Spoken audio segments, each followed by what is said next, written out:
Action. Hey, everybody. This is Morel.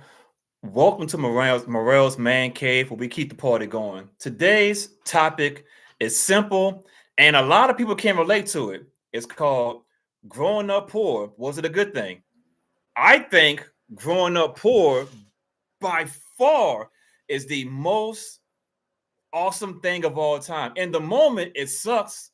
But look at it long term, it actually is not that bad. Why do I say this? Because you appreciate everything because you earned it. It's not you're relying on the government, relying on an auntie or uncle or your mom or your dad your whole entire life. No, if you become successful, you earned it, which is why it's so important to grow up poor.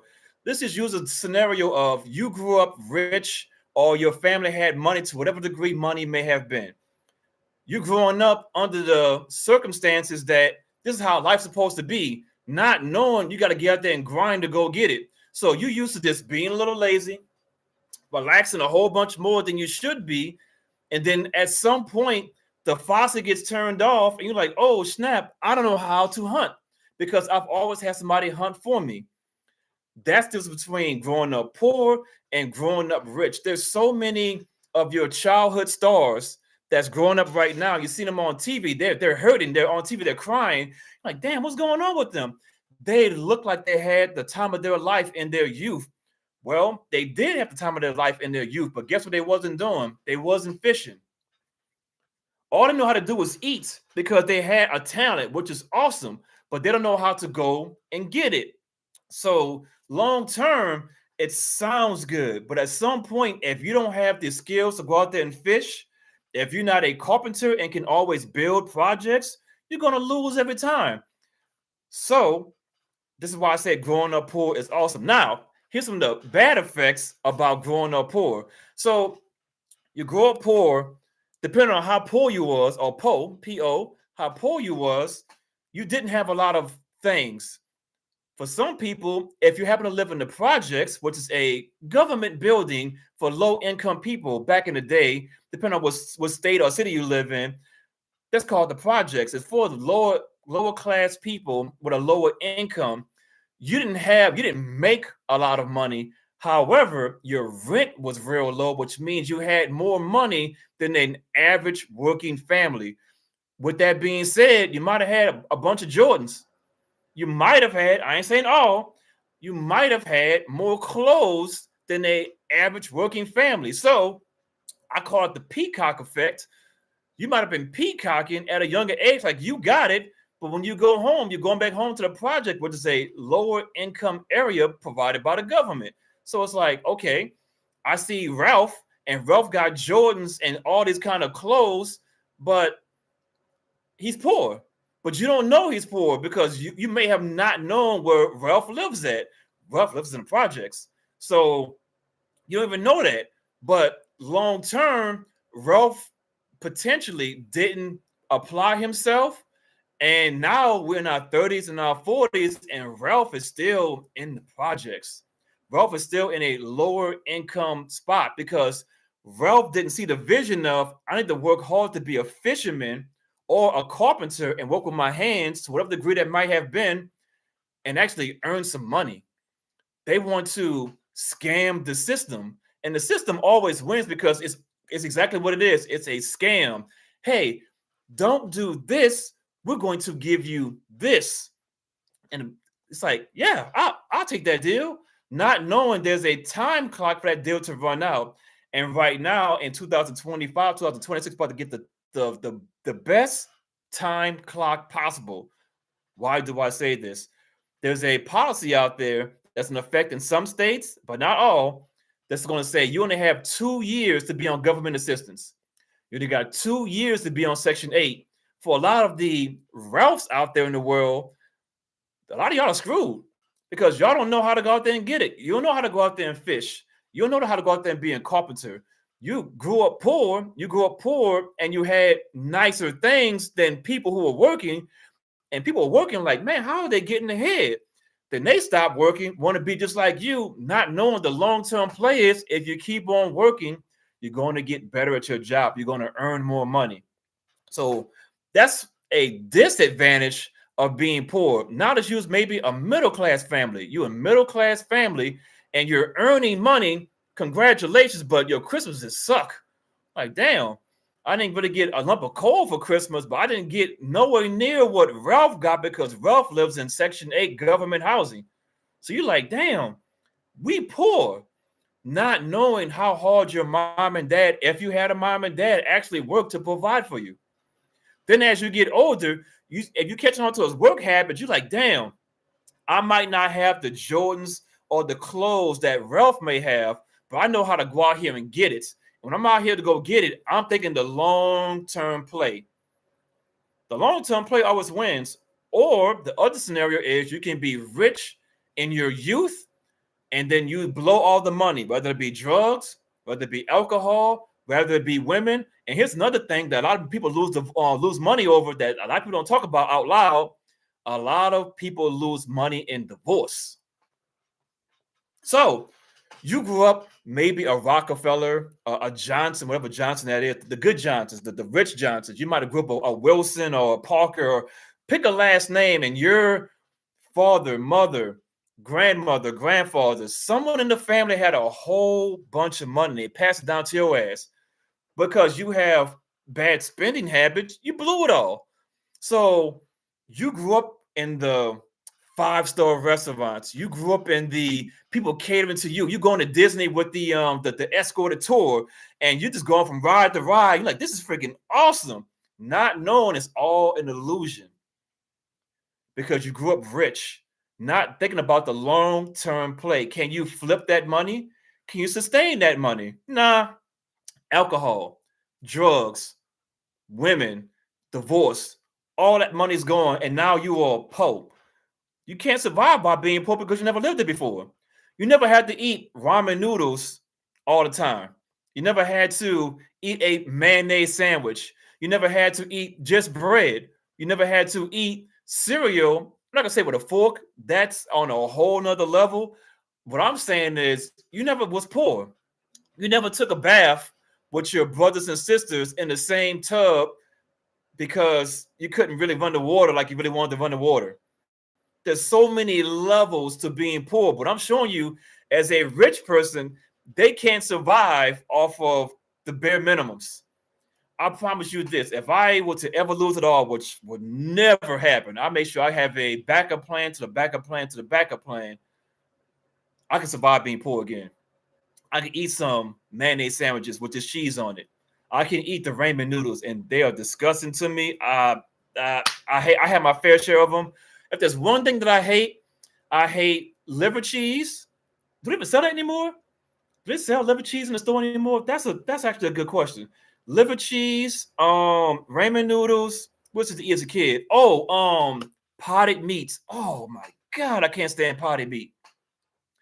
We start making some money. You just said some things I'm never going to eat again. Potted meat, liver cheese, ramen noodles. I'm done with it. That's growing up having money to going poor. But if you're in the middle and you're in the middle your whole entire life, believe it or not, you're actually successful. Don't let women, men, family, friends say otherwise. Oh, you need to be like us. This is say this person that's middle class making hypothetically 80,000 a year. You're going to hear your family members, your friends say things like, hey, Tony, Robin, Megan, Maria, Jennifer, whatever the male of it's relevant to genders. The gender is they're making money. The family and friends are going to be like, hey, give us some money. And you got to say to use the most powerful word in the English dictionary, no. The more you say no, the more you deter more people from getting into your pockets. They deter from getting into your pockets, you'll never be poor. Really break that down, Morel. I didn't understand. Okay. You grew up poor. And for some reason, due to your discipline, due to your excellence and your skill that you chose to do, you started making some money. Congratulations. Now that you done made some money, everybody's pulling at you like, hey, give me some of that money because we're family. You owe me. When that one time I changed your diaper when you were 2 years old, I'm 45 years old right now. No. When you was 2 years old, I changed your diaper, you owe me money. What does that make? Why is everybody pulling money from you? The more money you give, the less you gonna have. The less you have, the more you're gonna be poor.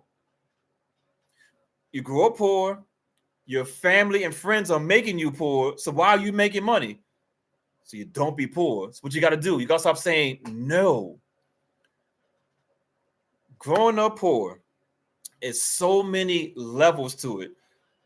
Another level to it is you really, I said it before, you really appreciate everything. But here's the bad thing about being poor, though. When you finally get it, some of you guys go crazy with it. I'll give you an example. As you can tell, I used to be in the military. Retired 22 years. I was a Master Sergeant E8. I did very well in the military. With that being said, though, I'm being deployed in whatever country is irrelevant. And once you deploy and say you're in a combat area, there is a re-enlistment bonus to do 4 more years or 5 more years in the military. They give you a bonus amount of money, and it's 100% tax-free.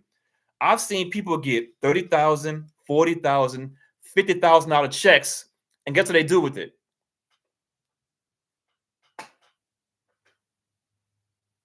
I'll wait. Let's take a guess what they did with the money. They bought a new car. They bought a depreciating asset. That car gets in a wreck tomorrow. They just lost $30,000 just like that. Yes, they might have gap insurance and so forth. So on. It's one of the worst investments you can do with a lump sum of money. But they did it though. Why? Because they grew up poor. They finally got their first bit of money and they just blew it on the car. And in the car, after about another year, then a new car came out. And then another new car came out. I want that car. I want that car. But guess what? All that $30,000, $40,000, $50,000 is into a car. Now, they didn't got this bonus of $30,000, $40,000, $50,000. I'm hungry. Let me go to Burger King and get some money. Oh, guess what? You ain't got no money because you put all your money into that damn car. If America has a huge problem, we have a spending problem. It's not an earning problem. We have a spending problem. How many of y'all have $10,000 or more in credit card debt? You ain't got to raise your hand. It's cool. You probably at home or at work watching me on YouTube right now. How many of y'all got 5,000 or more in credit card debt? Raise your hand. Matter of fact, just blink a whole bunch. Just blink. Here's another important question. How many of y'all owe over $50,000 in student loans?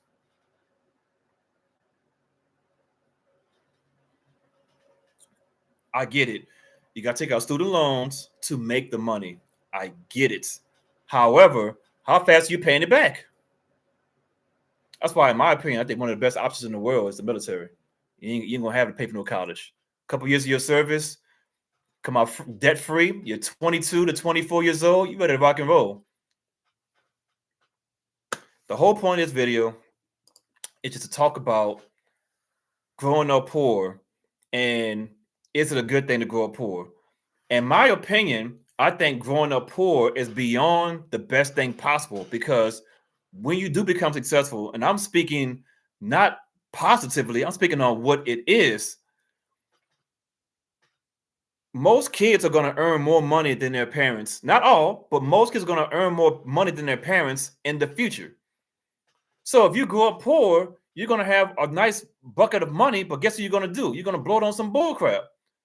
I get you between 18 and 25 years old, you can make all the mistakes in the world. Now you're 25 to 35, it's time to buy a house. It's time to potentially work on getting toward the family. How can you do that if you have a bad credit score?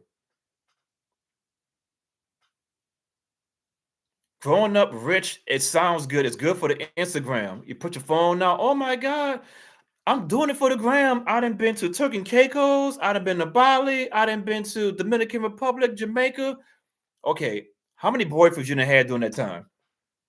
Let's talk about that. Because you didn't pay for those trips. I can guarantee you the man who's been to all 4 of those different countries within a 1-year time span, 2-year time span, they probably scamming between 18 and 25 years old. Is there something that can do it? Absolutely. What I'm saying is on average, not 100 people, most men can't provide that kind of lifestyle for a woman or even for themselves. They're working. You start making your money as a man in your late 30s, early 40s. That's when you start making your money. Between 18 and 35, you're damn near useless to society. For most people, the key word is most. You're not making that money. But what happens when you start making that money later on in life? Because you grew up poor, you start appreciating everything. Like, damn, I never thought in my whole life I can buy a house. I got a house. I never thought I can have a wife who's submissive and very feminine and have 2 to 3 kids that loves me like no tomorrow.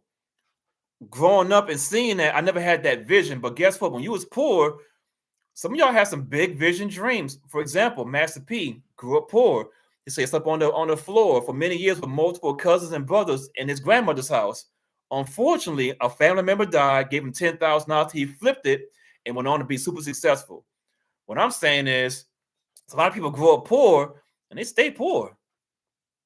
What I'm saying is, a lot of people grow up poor and they start to get it and they appreciate everything. But you can't be born into a silver spoon at all times. And a lot of people born with silver spoons, they some freaking buttholes. This is called a spade a spade. You can tell you go to a restaurant and you're real nice to the servers, whether it be a male or female. Hey, how you doing? Thank you for serving me so forth. There ain't no attitudes involved because you grew up with nothing.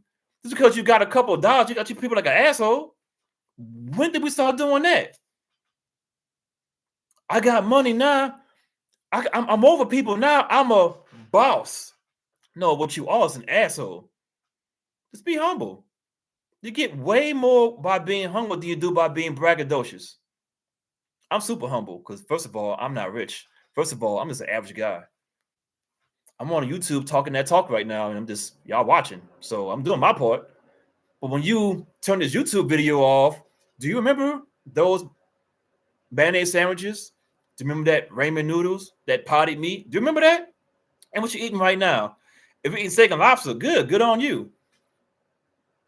What can you pass down to your kids to make sure they're not going backwards and they're going forward in life?